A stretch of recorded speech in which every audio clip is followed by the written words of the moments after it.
Баршаңызға қайырлы күн. Егер қиярды жай ғана турап жеуден жалыққан болсаңыз, дәл осы рецепт сізге арналады. Олай болса, видеоны соңына дейін көрейік.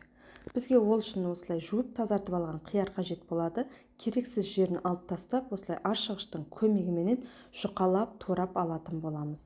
Жай қарап өтпей, каналыма тіркеліп, қоңыраушаны баса кетіңіздер. Каналымда түрлі рецептілер бар, кіріп қарап шықсаңыздар болады.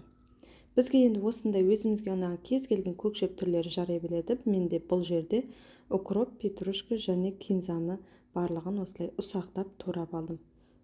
Ұсақтап туралған көкжебімізді қиярымыздың үстіне салып, бізге тағы 2 тіс сарымсақ қажет болады.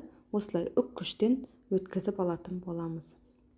Оның үстінен 1 шай қасық күнжіт, паприка, дәміне қарай тұз және қарабауыш саламыз. Қалауыңызша соя соусын құйсаңыздар да болады. Мен құйған жоқпын. Енді бұның үстінен қызып тұрған күнбағыс майын құятын боламыз. Ыстық күйінде осылай құйып, барлығын жақсылап араластырып, тарелкамызға салып, үстінен 1 ас қасықтай лимон шырынын сығып, сонымен дастарханға ұсынамыз. Әп-сәтте осындай әсіресе ащы сүйер қауымға ұнайтын салаттардың бірі, кез келген тамақтармен қосып жіберсеңіздер өте дәмді болады. Міндетті түрде жасап, комментарийге қалай шыққанын бөлісе кетіңіздер. Видео ұнаса лайк баса кетіңіздер. Сау болыңыздар.